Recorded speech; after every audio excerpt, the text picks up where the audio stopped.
ദേവിയാർക്കാവ് ഒരു നാടിൻ്റെ മുഴുവൻ പ്രതീക്ഷയും പ്രാർത്ഥനകളും കേൾക്കുന്ന ദേവിയമ്മ കുടിയിരിക്കുന്ന ദൈവചൈതന്യമുള്ള ഗ്രാമം.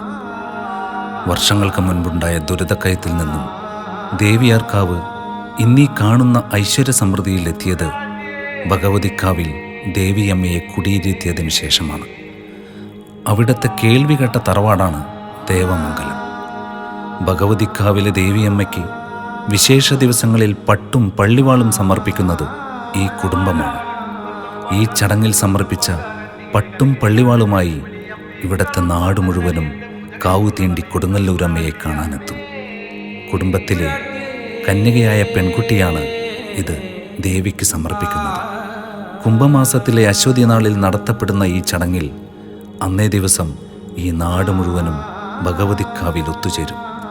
ഭക്തി നിർഭരമായ ഈ ദിവസം ഇത്തവണ ഈ ചടങ്ങിന് നിയോഗപ്പെട്ടിരിക്കുകയാണ് ദേവമംഗലത്തെ ഗൗരിക്കുട്ടി. അതിസുന്ദരിയും സർവഗുണ സമ്പന്നയുമായ അവൾ ഈ നാടിൻ്റെ ഐശ്വര്യലക്ഷ്മി തന്നെയാണ്.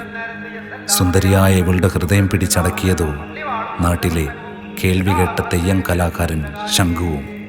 നാടറിയാതെ വീട്ടുകാരറിയാതെ അവർ അവരുടെ പ്രണയം പരസ്പരം കൈമാറി. അങ്ങനെ ഇരിക്കെ അവരുടെ നീണ്ട പ്രണയത്തിനൊടുവിലെ ഒത്തുചേരലിനായി അവർ കാത്തിരിക്കുകയാണ്.